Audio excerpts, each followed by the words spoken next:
ఒక ప్రత్యేక విధముగా ఒక వర్తమానాన్ని ప్రభు మనకి ఇవ్వడం జరిగింది.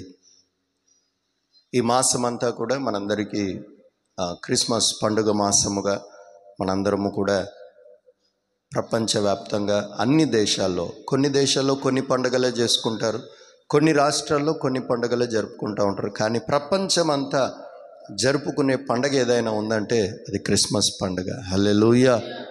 అన్ని దేశాల్లో జరిగే పండుగ కనుక ఇది ప్రపంచవ్యాప్తంగా ఘనంగా జరిపించుకునే పండుగ. ఈ మాసం ఒకటి క్రిస్మస్ పండుగ మనందరికీ రక్షణ వచ్చిన మాసముగా ఉన్న దినం అయి ఉండగా మనం మరీ ఎక్కువగా కృతజ్ఞత కలిగిన వారమై దేవుని స్తుతించాల్సిన మాసము కూడా ఈ మాసమే. ఎందుకంటే ఈ సంవత్సరం అంతా ప్రభు పోషించాడు, సంరక్షించాడు, ఇంకా ఆయుష్నిచ్చాడు, ఇంకా మనం బతికి ఉన్నాం, ఇంకా మరొక సంవత్సరాన్ని చూడటానికి కూడా ప్రభు మనల్ని ఎన్నుకొని సజీవులుగా ఉండే లెక్కల్లో ఉంచాడు అని అంటే ఏదో ప్రణాళిక మన పట్ల దేవుడు ఇంకా కలిగి ఉన్నాడు. ఆమేన్. కనుక ఆయన ప్రణాళికలు మనకు కనబడవు. నిన్నటి దినాన ఒక దైవజనుడు జరిగిన సభ విషయమై మాట్లాడుతూ అన్న మాట ఏమిటంటే, అయ్యా మీ సంఘము మీ సేవ మీరు చిన్నది అని అనుకుంటున్నారు, కానీ మీ పరిచర్య మీకు అర్థం కావట్లేదు. కానీ చుట్టుపక్కల లేక మిమ్మల్ని చూస్తున్న వారికి మీ పరిచర్య ఎలాగూ జరుగుతుందో, దేవుడు మీ అందు ఎలాగ ఉన్నాడో అది అనేకులకు కనబడుతున్నది. హల్లెలూయా అని దైవజనులు చెప్తూ ఉన్నప్పుడు ఆశ్చర్యం వేసింది. అంతగా మేమేం పరిచయం చేసాం, అంతగా మేమేం ఏ పెద్ద పరిచర్యలు ఏం చేయట్లేదు కదా అని అనుకుంటూనే, లేదు దేవుడు మీ అందున్నాడు, మీ సంఘములో లేక మీ ద్వారా జరుగుతున్న పరిచర్యలే దానికి సాక్ష్యం అని చెప్పి ఆయన చెప్పడం జరిగింది. చాలా సంతోషం వేసింది.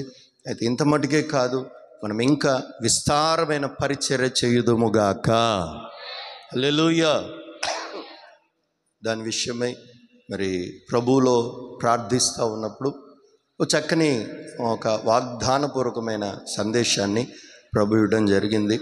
అయితే ఆ వాగ్దానం చాలామందికి క్రైస్తవ భక్తిలో క్రైస్తవులుగా కొనసాగుతున్నప్పుడు ఎలాంటి వాగ్దానాలు కోరుకుంటారు, ఆశపడతారు అని అంటే, చాలామంది కూడా నిన్ను స్వస్థపరిచే యెహోవాను నేనే నీకు సహాయము చేసేదను, భయపడకము నేను నీకు తోడుగా ఉన్నా, ఇట్లాంటివన్నీ కూడా మనము చాలా సందర్భాల్లో విన్నాం.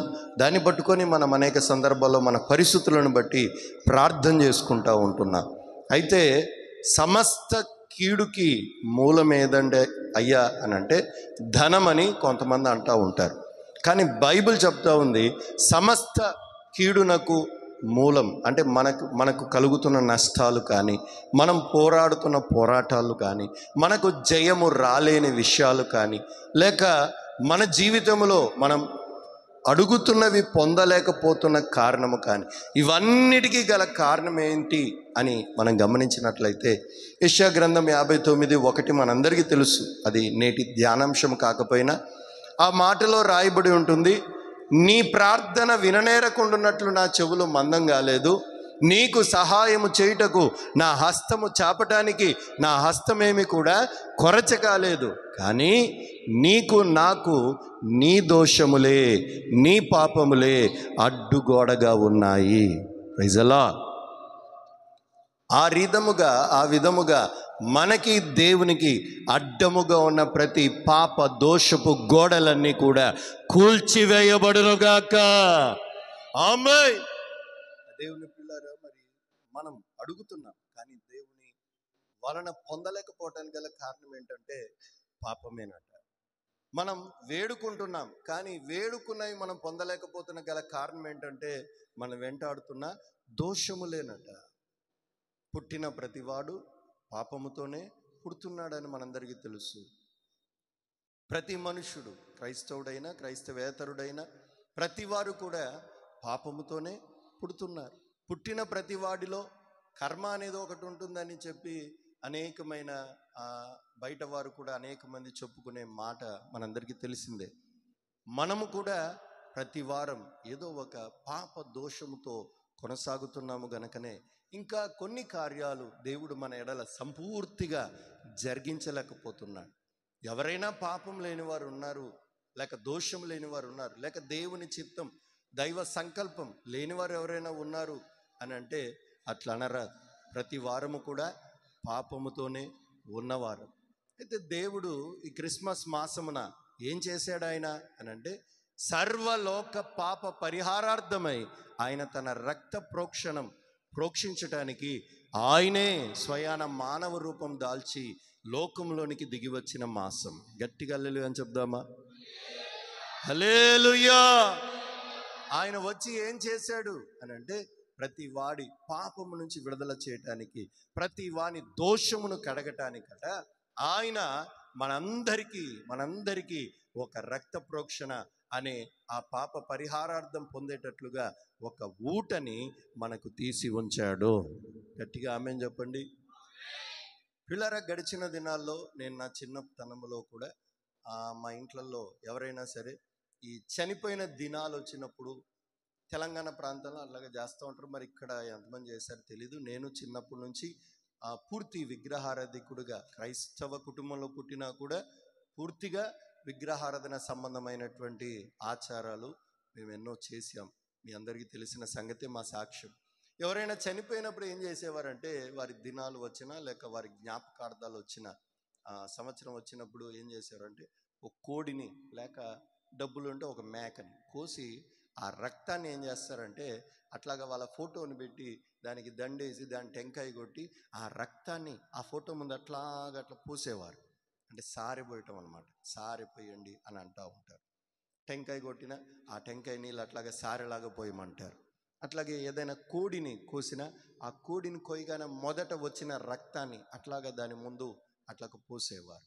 అట్లాగా చనిపోయిన వారు ముందు కానీ ఆ రోజుల్లో మేము పూజించినటువంటి ఆ దేవుళ్ళు దేవతలు అనబడుతున్న ఆ పటముల ముందు కానీ అట్లాగా పోయించేవారు మా పెద్దలు తెలియక అట్లాగా మాతో పోయించేవారు. నేను కూడా అలాగే చేసేవాడు.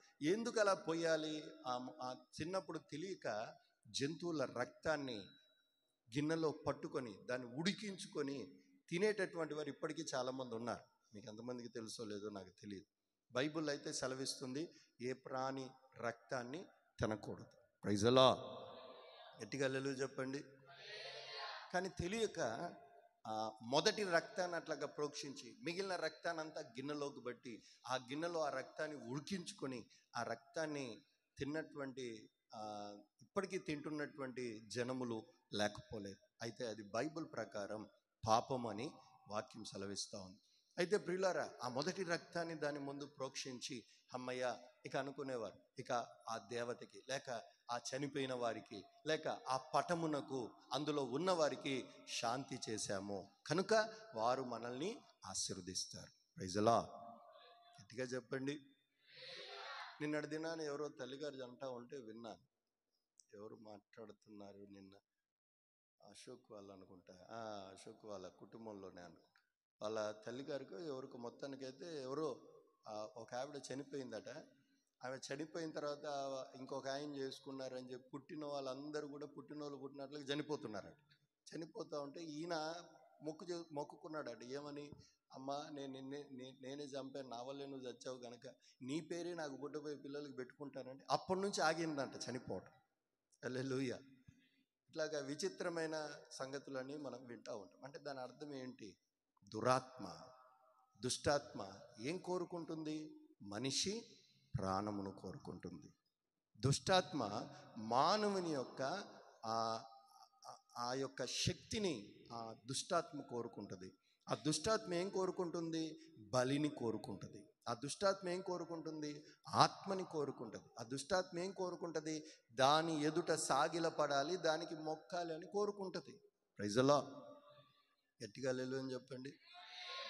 కానీ మన దేవుడైన యెహోవా తన ప్రజలు తన పోలిక చొప్పున చేసుకున్న తన ప్రజలు చచ్చిపోతున్నారని, వారు తన పోలిక చొప్పున చేయబడి కూడా రక్షణ లేక లోకంలో నశించిపోతున్నారని, జంతువులకు ఎలాగైతే ఆత్మ లేక అవి చనిపోయిన తర్వాత ఎక్కడికి వెళ్తాయో తెలియనట్లుగానే మనుషులు కూడా ఆత్మ కలిగి కూడా, దేవుడు అనుగ్రహించి ఆత్మ కలిగి కూడా ఆ మనుషులు కూడా అలాగే నశించిపోతున్నారని దేవుడు స్వయాన తన కుమారుడైన యేసు ప్రభుని లోకంలోనికి పంపించి మనుషులందరి కోసం ప్రాణత్యాగము చేశాడు.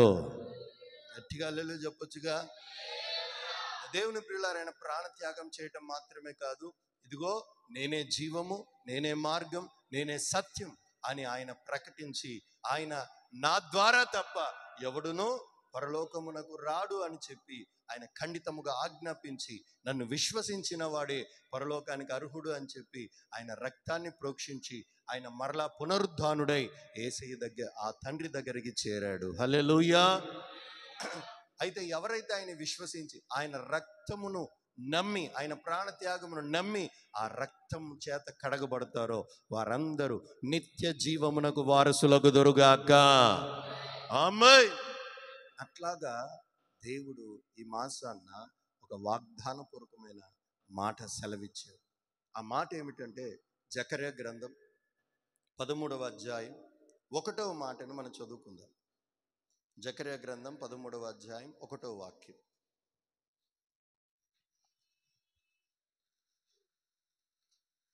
తీసుకున్నారు.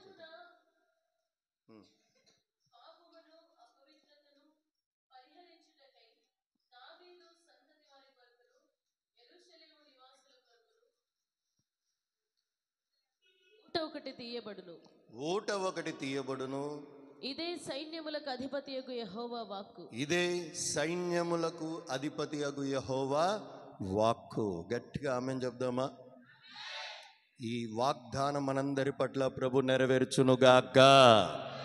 12వ అధ్యాయము నుంచి మనం మొదలుకొని మనం చదువుకుంటూ పోతే అక్కడ రాయబడి ఉంటుంది, సైన్యములకు అధిపతియగు యెహోవా సెలవిచ్చుచున్న మాటలు అని చెప్పి అక్కడ ప్రభువైన యెహోవా పలుకుతూ కొన్ని మాటలు చెబుతూ ఈ 13వ అధ్యాయం మొదటి వాక్యమునకు వచ్చినప్పుడు ఆయన పలుకుతున్న మాట, దావీదు సంతానమునకు యెరూషలేమునకు ఆ ప్రజల నిమిత్తమై ఊట ఒకటి తీయబడునుగాక. ప్రభు ఈ మాట ద్వారా మనందరితో మాట్లాడునుగాక. ఆమేన్. పిల్లరా, మనందరి కోసం ఊట ఒకటి తీయబడి ఉన్నది. గట్టిగా చెప్పండి. పిల్లరా, ఊటలోని నీళ్లు ఎప్పుడైనా తాగిన అనుభవాలు మీకున్నాయా? ఊటలోని నీళ్లు ఎంత మధురముగా, ఎంత స్వచ్ఛంగా ఉంటాయి. అది ఎన్ని ఫిల్టర్ చేసిన నీళ్లు కూడా అంత మధురంగా, అంత రుచిగా ఉండవు. కొన్ని సందర్భాల్లో మేము పల్లెటూర్లలో పరిచయం చేసేటప్పుడు కొండల్లో అసలు అక్కడ నీళ్ళే దొరికేవి కాదు. ఒకవేళ నీళ్లు దొరికినా పాచి పట్టిపోయిన నీళ్లు, పంపులలో ఆ నిల్వ ఉండిన నీళ్లు అట్లాగా దొరుకుతూ ఉండేవి. అంత మూలబడిన ప్రాంతం అది, అడవి ప్రాంతానికి దగ్గర అది. అలాంటి ప్రాంతాల్లో మేము పరిచయం చేసినప్పుడు నీళ్లు తాగాలంటే పచ్చగా ఉండే, దాన్ని ఉడకబెట్టుకొని ఫిల్టర్లు చేసి ఎన్నిసార్లు దాన్ని మరగబెట్టి ఫిల్టర్లు చేసినా ఇంకా ఆ నీళ్ళల్లో పచ్చదనం కనిపిస్తూ ఉండేది. అయినా కండ్లు మూసుకొని ఆ నీళ్లు తాగిన రోజులు లేకపోలేదు. అలాంటి ప్రాంతాల్లో పరిచయం చేసేటప్పుడు ఎక్కడో కొండ మీద ఏదో చిన్న ఊట నీళ్లు ఉబికి వస్తూ ఉన్నాయంటే జనాలందరూ బిందెలు పట్టుకొని పొలం అంటూ వెళ్ళిపోయి లైన్లు పెట్టి ఆ నీళ్ళ కోసం ఎదురు చూస్తూ ఉండేవారు. ఎంత ఆ ఊటలోని నీళ్లు పట్టుకొని ఎంతసేపు ప్రయత్నించినా అది ఒక బిందె నిండడానికే దాదాపుగా 1 గంట నుంచి 2 గంటలు పట్టేది. ప్రజలా అయినా జనాలు ఆ నీళ్లు తెచ్చుకొని ఆ రోజంతా తాగటానికి వారు ఉపయోగించేవారు. అయితే ఆ ఊటలోని నీళ్లు ఎంత ప్రాణానికి సేద తీరుస్తాయి, ఎంత దప్పికని తీరుస్తాయి, ఎంత ఆరోగ్యాన్ని ఇస్తాయో మనందరికీ తెలిసిన విషయమే. పిల్లరా, ప్రభు అంటున్నాడు, మరి లోకములో ఉన్నటువంటి ఊటలే మనకంతటి ఆ ఉపశమనాన్ని, ఆరోగ్యాన్ని, దప్పికని తీర్చేటట్లుగా ఆ ఊటలు ఉన్నప్పుడు ప్రభు అంటున్నాడు, మనుషులముగా మనందరి కోసం, అనగా దావీదు సంతానమైన యెరూషలేములో చేరిన ప్రజలందరి కోసం ఊట ఒకటి ప్రభు తీసి ఉంచాడు. ఆమేన్. ఊట ఒకటి మనందరి కోసం తీయబడి ఉన్నది. గట్టిగా ఆమేన్ చెప్పండి. ఈ వాగ్దానపూర్వకమైన మాట ఏం సెలవిస్తుంది? ఏ ఊట మన కోసం తీయబడి ఉన్నది అని అంటే, ఈ ఊట ఎలాంటి ఊట అని అంటే, మనందరం ఆ రోజుల్లోనేమి ఈ రోజుల్లోనేమి కొంతమంది అంటూ ఉంటారు, ప్రత్యక్షపు గుడారంలో కూడా మనం గమనించినట్లయితే ముందుగా అర్పణిచ్చిన తర్వాత లోపలికి వెళ్ళిన తర్వాత గంగాళములో నీళ్లు పెట్టబడతాయి. ఏం చేయాలి ఆ గంగాళము నీళ్ళ ద్వారా అని అంటే, యాజకులు వారి చేతులను వారి కాళ్ళను కడుగుకోవాలను. ఈనాడు అనేకమైన వారి దేవతల లేక దేవుళ్ళ మందిరాలలో లేక ఆ గుడులు అనబడుతున్న వాటిలో కూడా బయట వారు నీళ్లు ఏర్పాటు చేస్తారు. ఎందుకు? దేవుని ఆలయంలోనికి వెళ్ళేటప్పుడు మీరు మీ చేతులను మీ కాళ్ళను కడుగుకోవాలి. ప్రభు అయిన యేసుక్రీస్తు కూడా మనందరి కోసం ఈ శరీర సంబంధమైన చేతులు కాళ్ళు మాత్రమే కాదు, కానీ మన ప్రాణాత్మ దేహము కడుక్కోవడానికై ఊట ఒకటి ప్రభు మన కోసం తీసి ఉంచాడు. ఆమేన్. ఒక ఊట మన కోసం తీసి ఉంచాడు. ఆ ఊటే మన ప్రభు అయిన యేసుక్రీస్తు. హల్లెలూయా. ప్రభు అంటాడు యెషయా గ్రంథం 1:16 వాక్యములో మనం గమనించినట్లయితే, మిమ్మును మీరు కడుగుకొనుడి, మిమ్మును మీరు శుద్ధి చేసుకొనుడి. యెషయా గ్రంథం 1:16 వాక్యం చదవండి త్వరగా. మిమ్మును కడుగుకొనుడి, శుద్ధి చేసుకొనుడి, మిమ్మును శుద్ధి చేసుకొనుడి, మీ దుష్క్రియలు కనబడకుండా వాటిని తొలగించుకొందుముగాక. ఏం కడుక్కోవాలి? కేవలం చేతులు కాలు కడుక్కొని దేవాలయంలోనికి వెళ్ళిపోతే సరిపోయిద్దా? కేవలం చేతులు కాలు కడుక్కొని చర్చిలలోనికి వెళ్ళిపోతే సరిపోయిద్దా? చర్చికి వచ్చేటప్పుడు కేవలం స్నానం చేసుకొని అమ్మయ్య మేము ఈరోజు మేము ఇంకా శుభ్రం అయిపోయామని చెప్పి దేవుని మందిరానికి వచ్చి ప్రభు దీవించు, ప్రభు ఆశీర్వదించు, ప్రభు మాకు అదివ్వు ఇదివ్వు అని అడిగితే సరిపోతుందా? కాదట. మిమ్మును మీరు కడుక్కోనండి, మిమ్మును మీరు శుద్ధి చేసుకొనండి. ఎట్లాగా శుద్ధి చేసుకోవాలి, ఎట్లా కడుక్కోవాలంటే దుష్క్రియలు కనబడకుండా మనల్ని మనము కడుగుకొందుముగాక. గట్టిగా ఆమేన్ చెప్పండి. ఏం కనబడకూడదట? చెప్పండి నోరు తెరిచి. ఏమిటా దుష్క్రియలు? దేవుని బిడ్డే కానీ లోపల భయంకరమైన దుష్కార్యాలు ఉన్నాయి. దేవుని బిడ్డలు అనబడుతున్నారు, దేవుని మందిరాలకు వస్తున్నారు, దేవుని సంఘములలో చేర్చబడుతున్నారు, అనేక సంవత్సరాల భక్తులుగా సీనియారిటీని పొందుతున్నారు, లేక అనేక దినాలుగా భక్తులుగా కొనసాగుతున్నారు. కానీ దేవుని బిడ్డలలో దుష్క్రియలు కనబడుతున్నాయి, దుష్కార్యములు కనబడుతున్నాయి.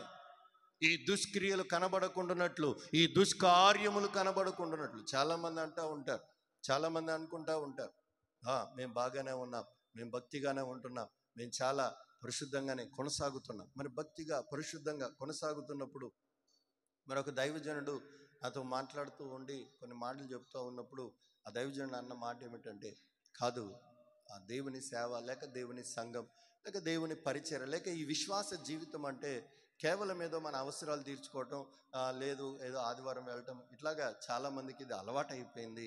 ఆత్మీయ జీవితం అంటే అది కాదు. ప్రతి దినం క్రీస్తుని అనుభవించటమే ఆత్మీయం. హల్లెలూయా, హల్లెలూయా. ప్రతి దినం ఆ క్రీస్తుని అనుభవించాలట, ఆ క్రీస్తు యొక్క ఆత్మని అనుభవించాలట, ఆ క్రీస్తు యొక్క ప్రత్యక్షత, ప్రభు నాతో ఉన్నాడు అనే ధైర్యం నీకు రావాలట. గట్టిగా చెప్పరే. లేదు, ప్రభు నాతో ఉన్నాడు, నాలో ఉన్నాడు, నన్ను నడిపిస్తున్నాడు, నా మాట విన్నాడు అనే ఆ కార్యాలు నీలో నీ జీవితంలో దాన్ని నీవు పొందుకోవటమే క్రీస్తుని అనుభవించటం. Praise the lord. కానీ ఈ రోజున క్రైస్తవ్యం లేక క్రైస్తవులు లేక దేవుని భక్తులు అనబడుతున్నవారు ఎలా అయిపోయారంటే, అవసరం వచ్చినప్పుడు ప్రభుని ప్రార్థించాలి, అవసరం తీరాక ఇక మన జీవితాలు మనయే, మన పోరాటాలు మనయే, మన వ్యక్తిగత బ్రతుకులు మనవే అన్నట్లుగా చాలామంది మారిపోతూ ఉన్నారు. కానీ హానోకట అనేక సంవత్సరములు బ్రతికి ఆయన ఎన్ని రోజులు దేవునితో నడిచాడట?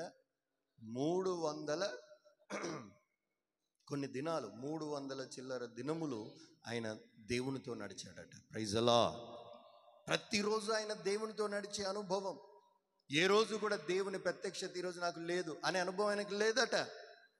ఈ రోజున భార్య ఉన్న భర్తలు కానీ లేక భర్తలు ఉన్న భార్యలు కానీ, పిల్లలు ఉన్న తల్లిదండ్రులు కానీ, తల్లిదండ్రులు ఉన్న పిల్లలు కానీ, ఏ రోజైనా సరే ఈరోజు మా అమ్మతో నేను మాట్లాడలేదు, మా ఆయన్ని ముఖం నేను చూడలేదు, లేక నా భార్యను నేను మాట్లాడలేదు, మా పిల్లలతో నేను అనే వాళ్ళు ఎవరైనా ఉంటారా? ఉండరు కదా. దూరంగా ఉన్నా సరే ఒక్కసారైనా వారితో మాట్లాడడానికి, అరే ఎలా ఉన్నావు, లేకపోతే నీ ప్రార్థనలోనైనా వారి యొక్క అనుభూతిని నువ్వు అనుభవిస్తావా, అనుభవించవా? ప్రైజ్ ది లార్డ్, హల్లెలూయా.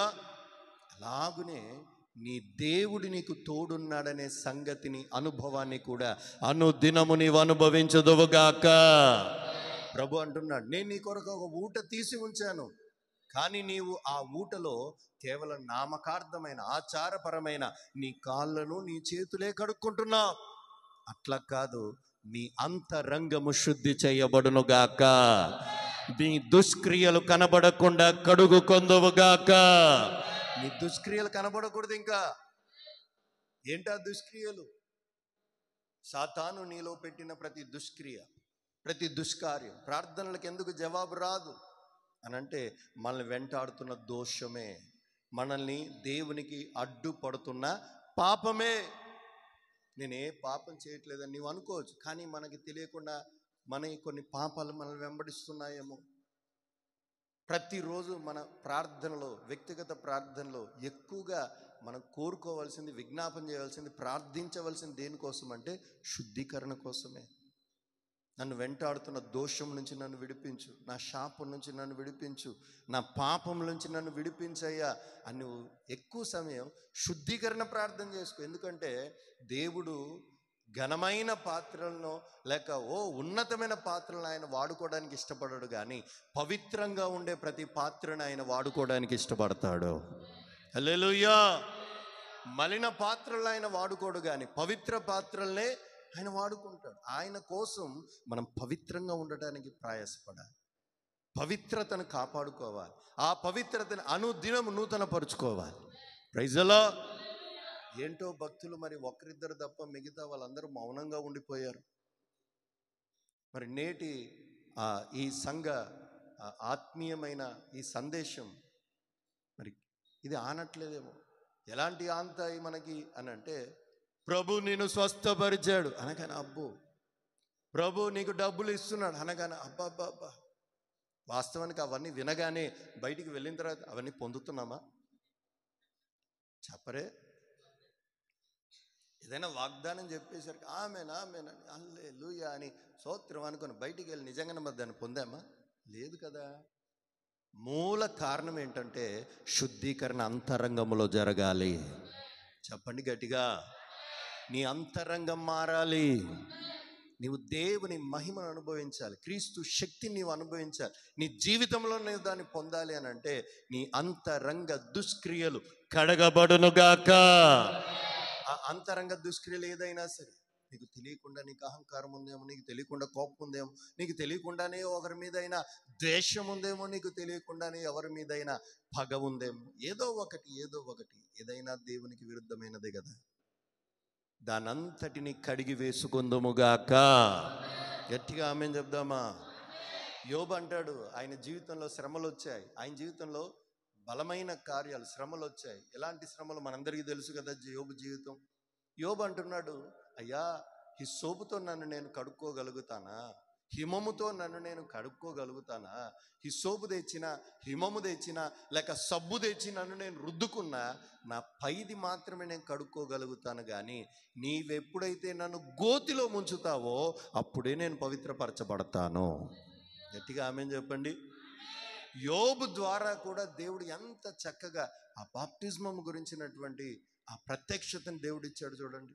యోబు గ్రంథం 9వ అధ్యాయం 30-31 వచనాలు చదువుతుంది. యోబు గ్రంథం 9వ అధ్యాయం 30-31. నేను హిమముతో నన్ను కడుగుకొనిడను, సబ్బుతో నా చేతులు కడుగుకొనిడను, నీవు నన్ను గోతిలో ముంచెదవు, అప్పుడు నేను నా స్వంత వస్త్రములకై అసహ్యుడనగుదును.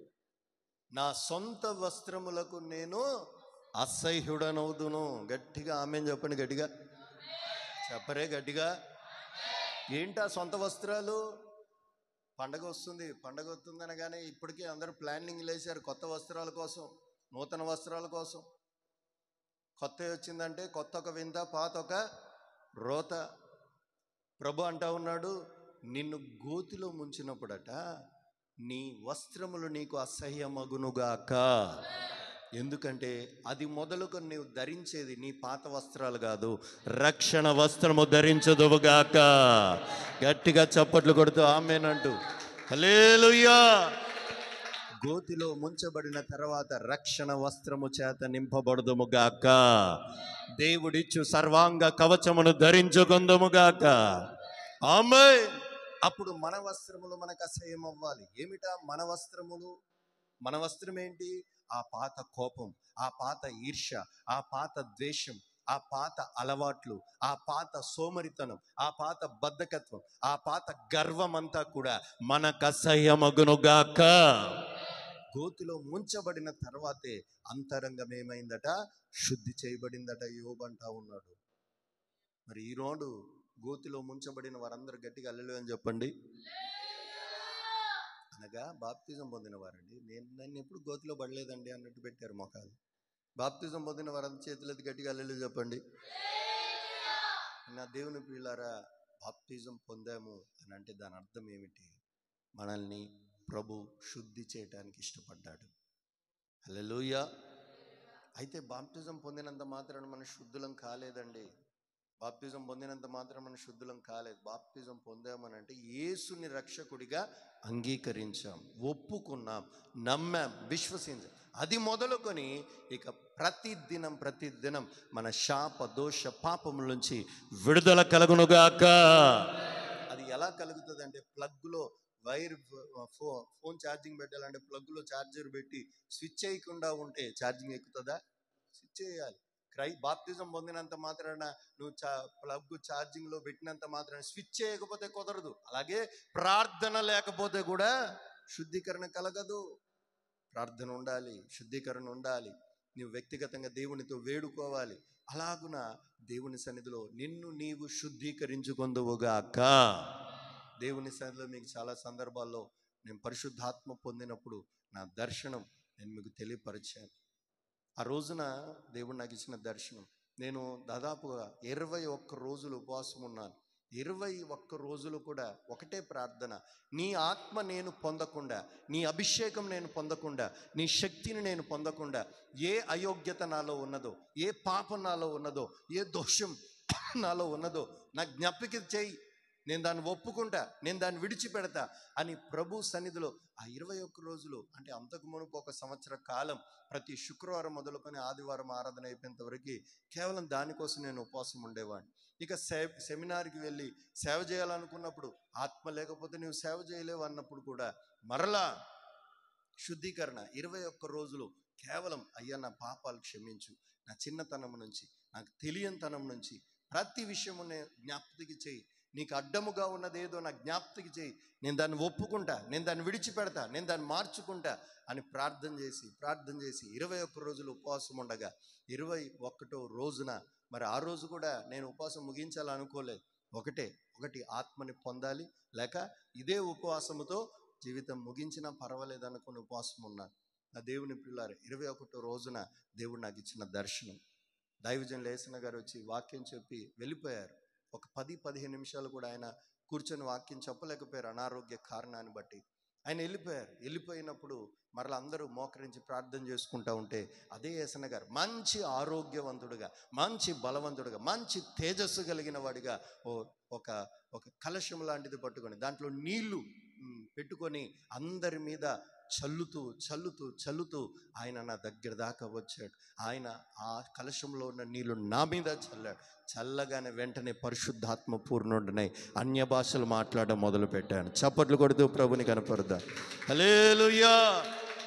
నా దేవుని ప్రియులారా, దాని అర్థం ఏమిటి అని నేను తర్వాత చాలా సందర్భాల్లో ప్రార్థన చేసుకున్నాను. ఎందుకంటే దేవుని దర్శనములైన లేక కలలైన వాక్యమునకు అనుకూలముగా ఉండునుగాక. మనం ఏదేదో కలలు కనేసి, ఏదేదో దర్శనాలు చూసి, ఇది దేవుడు నాకు ఇచ్చిన దర్శనం, ఇది దేవుడు నాకు ఇచ్చిన కళ అని భ్రమపడకూడదు. ఒక ఆవిడ వచ్చి, ఇదిగో అయ్యా నువ్వు నాకు ఉంగరం ఇచ్చావంట, నాకు కళ వచ్చిందయ్యా అని అంటా ఉంది. ఉంగరం ఎప్పుడు ఇస్తావు అని అడిగింది నన్ను. నేను అన్నాను, సరే నీకు ఉంగరం ఇచ్చినట్టు దేవుడు నీకు కళ చూపించాడు కదా, మరి అదే దేవుడు నాకు కూడా నీకు ఉంగరం ఇవ్వాలని, ఆ ఉంగరం నాకు తెచ్చియాలి కదా, మరి నాకు కూడా దర్శనం కోసం ప్రార్థన చేయని చెప్పాను. Praise the Lord. అట్లాగా కొంతమంది వచ్చిన దర్శనం వల్ల, వచ్చిన కళల్లా దేవుడు ఇచ్చాడు, దేవుడు మాట్లాడాలని భ్రమపడకూడదు. మనం ప్రతి దర్శనాన్ని, ప్రతి కళని వాక్యానికి అనుకూలముగా చూసుకొని దాన్ని నిర్ధారించుకుందాముగాక. దుష్టుడు భ్రమపరుస్తూ ఉంటాడు. భ్రమపడమాకండి, భయపడమాకండి, కలవరపడమాకండి. నా దేవుని ప్రియులారా, నేను కూడా అలాగే ప్రభుని అడిగాను, అయ్యా ఈ కలశం పట్టుకొని నీళ్లు తెచ్చుకొని ఇట్లా కుమ్మరేయటం ఏంటి, దీని అర్థం ఏంటి అని అడుగుతున్నప్పుడు యెహెజ్కేలు గ్రంథం 36వ అధ్యాయం 25వ వాక్య భాగం ద్వారా ప్రభు నాకు సంగతిని తెలియపరిచాడు. చదవండి ఆ మాట. యెహెజ్కేలు గ్రంథం 36వ అధ్యాయం 25వ వాక్యం. మీ అపవిత్రత యావత్తు పోవునట్లు నేను మీ మీద శుద్ధ జలము చల్లుదును. చాలు.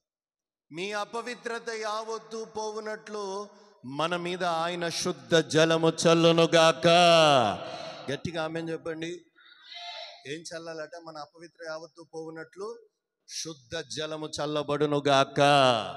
ఆ శుద్ధ జలమే ప్రభువైన యేసుక్రీస్తు ఊటగా మారి మనకు అనుగ్రహించాడు. చప్పట్లు కొడుతూ ప్రభుని కనపడతాం గట్టిగా. హల్లెలూయా.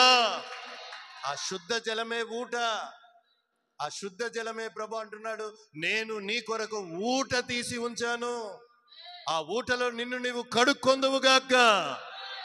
దేవుని పిల్లరా, మరి ఈ రోజున దేవుని సన్నిధిలో మనం ప్రార్థిస్తున్నాం, గోజాడుతున్నాం, వేడుకుంటున్నాం, కొన్ని అడుగుతున్నాం, కొన్ని కోరుకుంటున్నాం, కొన్ని సంవత్సరాలుగా అడుగుతున్నాం, వాటిని పొందలేకపోతున్నాం. గల కారణం ఊటలో నుంచి తీయబడిన ఆ నీళ్ళ ద్వారా నిన్ను నీవు కడుక్కోలేకపోవటం వలనే. ఈ రోజున నీవు ఆ ఊటలో నుంచి తీయబడిన నీళ్ళ ద్వారా నీ అంతరంగమును కడుక్కొందువుగాక. ఆమేన్. చెప్పరే గట్టిగా ఆమేనని. వద్దా దేవుని ఆశీర్వాదాలు వద్దా? డబ్బు రావాలి, డబ్బు రావాలి, డబ్బు రావాలంటే ప్రభు అంటున్నాడు, అంటే ఉదాహరణకు చెప్తా ఉన్నాను, డబ్బు రావాలంటే ముందు నిన్ను కడుక్కోరా, నీకు డబ్బు ఇస్తాను అంటున్నాడు. Praise the Lord. ఆరోగ్యం కావాలి, ఆరోగ్యం కావాలి, ఆరోగ్యం కావాలంటే ఒరే మంచిదిరా, ముందు నేను కడుక్కో, నేను నీకు ఆరోగ్యం ఇస్తాను అంటున్నాడు. Praise the Lord. మనకు అలవాటయ్యే భాషలో, అర్థమయ్యే భాషలో మాట్లాడుకోవాలంటే ఆయన చెప్పేది ఒకటే, ముందు నీవు నీ పాప శాప దోషముల నుంచి విడుదల పొందుదువుగాక, దుష్క్రియలను కడుక్కొందువుగాక. కడుక్కోవటం అంటే ఏమిటి? బురద అంటిందండి కాలికి, నీళ్ళు పోసి కడుక్కుంటాం, మరలా బురద కనపడుతుందా? కనపడదు కదా. కనపడదు కదా. అట్లాగే మనం ఎప్పుడైతే ఇంతకుముందు కోపంతో ఉన్నాం, ద్వేషంతో ఉన్నాం, ఈర్ష్యతో ఉన్నాం, పగతో ఉన్నాం, లేక బూతు మాటలు మాట్లాడేవాళ్ళం, అబద్ధాలు చెప్పేవాళ్ళం, లేకపోతే గర్వంతో ఉండేవాళ్ళం, అహంకారంతో ఉండేవాళ్ళం, డమ్మంతో ఉండేవాళ్ళం, ఎన్నో ఉన్నాయి. కానీ ఎప్పుడైతే నువ్వు యేసయ్య రక్తము చేత కడగబడి బాప్టిజం పొందిన తర్వాత ఇక మీదట ఆ దుష్క్రియలు నీలో కనబడకూడదు. ఆమేన్. ఇక దేవుని స్వభావం నీలో కనబడాలి, దేవుని ఫలములే నీలో కనబడాలి, దేవుని ఆత్మ, దేవుని ప్రత్యక్షతే నీలో కనబడాలి. Praise the Lord. గట్టిగా చెప్పరే. చాలా సందర్భాల్లో మాకేమీ తెలియదు అన్నట్లుగా చాలామంది చాలా విధాలుగా వచ్చి మాతో అనేక విషయాలు మాకు బోధ చేస్తూ ఉంటారు, మాకు తెలియపరుస్తూ ఉంటారు. అంటే ఘనులు కాదు, లేక గొప్ప గొప్ప సేవకుల గురించి నేను మాట్లాడట్లేదు. కొంతమంది తెలియక అనేక విషయాలు, అట్లా తెలుసా ఇట్లా తెలుసా అని అంటూ ఉంటారు. మనసులో ఇవన్నీ మేము చిన్నప్పుడే చేసి ఉన్నాంలే నాయన, ఇవన్నీ చిన్నప్పుడే జరిగిపోయినాయిలే నాయన, ఇవన్నీ మేము అనుభవించినాయిలే నాయన అని చెప్పి మేము అనుకుంటే మనసులో ప్రభుని స్తుతిస్తూ ఉంటాం. ప్రభా, ఇంతటి అనుభవ జ్ఞానం మాకు ఇచ్చినందుకు నీకు వందనాలు. హల్లెలూయా. అలాగని చెప్పి మాకు ముందే తెలుసులే, మాకు అన్నీ తెలిసే, మా అవన్నీ చూసినాయేలే, అవన్నీ అయ్యలే ఇలే, మేము ఎప్పుడు అనలేదే. ఇజలా. ఎందుకంటే ఏ మాట వలన కూడా ఎదుటి వారిని బాధపడి, వాళ్ళు ఏదో ఉత్సాహంతో మా మేలు కోసం ఏదో చెప్తా ఉన్నారు, వాళ్ళని ఎందుకు నిరాశపరచాలి? చెప్పని. ప్రైజలా. గట్టిగా హల్లెలూయా చెప్పరే. హల్లెలూయా. మనము మన దుష్క్రియలను కడుక్కోవాలి. మన పాత స్వభావాలు, పాత అలవాట్లు, పాత ఏది కూడా మనలో కనబడకూడదు. బాప్తిజం పొందినంత మాత్రం పవిత్రులం అయిపోలేదు ప్రియులారా. భూమి మీద ఉన్నంత కాలం మనం పవిత్రపరచబడతానే ఉండాలి. గట్టిగా ఆమేన్ చెప్దామా? హల్లెలూయా. పవిత్రపరచబడ్డాము అన్న మరుక్షణం దేవుడు మనల్ని ఆయన దగ్గర తీసుకుంటాడు. హల్లెలూయా. హల్లెలూయా. చూడండి, ఇర్మియా గ్రంథం కొంతమంది ఇష్టపడరు, కొంతమంది కడుక్కోవడానికి ఇష్టపడరు. ఎవరు కడుక్కోవడానికి ఇష్టపడరు? ఎవరు గోతిలో దిగటానికి ఇష్టపడరు? బాప్తిజం పొందని వారు ఎంతమంది ఉన్నారు? చేతులు ఎత్తండి. బాప్తిజం పొందని వారు ఏం సాత్విక్తో సహా ఎత్తారు, పల్లవితో సహా ఎత్తారు. బాప్తిజం పొందని వారు వీళ్ళంతా ఏంటి? సరే, కొంతమందికి వయసు రాలేదనుకోండి, కొంతమందికి జ్ఞానం రాలేదు. కొంతమంది వయసు వచ్చింది, జ్ఞానం ఉంది, అన్నీ చేస్తున్నారు. తినే జ్ఞానం ఉంది, తాగే జ్ఞానం ఉంది, ఎదురాడే జ్ఞానం ఉంది, సంపాదించే జ్ఞానం ఉంది, అన్నీ ఉన్నాయి. కానీ బాప్తిజం పొందడానికి ఇష్టపడట్లేదు. దాని అర్థం ఏమిటి అని అంటే వాక్యం చెబుతుంది, వారట ఊటలోని కడగబడిన నీళ్ళ చేత వారిని వారు కడుక్కోవడానికి వారు ధిక్కరిస్తున్నారట, వారు వ్యతిరేకిస్తున్నారట. అంటే డైరెక్ట్గా చెప్పాలంటే దేవుణ్ణి ధిక్కరిస్తున్నారు అని అర్థం. చూడండి ఆ మాట, ఇర్మియా గ్రంథం 17వ అధ్యాయం 13వ వాక్యం. ఇర్మియా గ్రంథం. ఇశ్రాయేలునకు ఆశ్రయమా, యెహోవా నిన్ను విసర్జించి వారందరూ సిగ్గునందురు. యెహోవాని విసర్జించిన వారందరూ సిగ్గునందుదురు. నా ఎడల ద్రోహము చేయుచున్నారు. యెహోవా అను జీవ జలముల ఊటను విసర్జించి ఉన్నారు కనుక వారు ఇక మీదట పేరు వ్రాయబడిన వారుగా ఉందురు. చూసారా ఎంత భయంకరం అన్నమాట. ఎవరైతే గోతిలోనికి దిగటానికి ఇష్టపడరో, ఎవరైతే వారిని వారు ఊటలో వారి దుష్క్రియలను కడుక్కోవటానికి ఇష్టపడరో, దేవుని వాక్యం హెచ్చరిస్తుంది, వారు ఎవరిని ధిక్కరిస్తున్నారట? యెహోవాని ధిక్కరిస్తున్నారట, దేవుణ్ణే ధిక్కరిస్తున్నారట. Praise the Lord. గట్టిగా హల్లెలూయా చెప్పండి. తొందరపడి బాప్తిజం తీసుకోమంటారా? అట్లా అనట్లేదు. లేకపోతే ఆమె బాప్తిజం ఇంకా అన్నీ తెలుసుకున్న తర్వాత తీసుకోవాలి అని అట్లాని కూడా అనటం లేదు. దేవుడు నిన్ను దర్శించి దైవత్వం నీకు బయలుపరిచి దేవుని శక్తిని, దేవుని కనికరము నీకు చూపిన తర్వాత నీవు ఆలస్యం చేయకూడదు ఇక. ఎందుకంటే దినములు చెడ్డదిగా ఉన్నాయి, సమయం కొంచెంగా ఉన్నది. దుష్టుడు ఎవరిని మృంగుదునా అని సంచరిస్తూ ఉన్నాడు. ఎప్పుడు ఎవరికి ఏ విధముగా ఎటువంటి అపాయాలు వస్తున్నాయో అర్థం కావట్లేదు. ఈ రోజున వార్తలు చూసినా, ఎక్కడ ఏ మాటలు వింటున్నా, ఎన్నో విచిత్రమైన సంఘటనలు, ఎన్నో విచిత్రమైన సందర్భాలు మనం వింటానే ఉన్నాం. మొన్న ఆయనవరో పాపం ఆ బండి మీద తాగుతూ పోయాడట.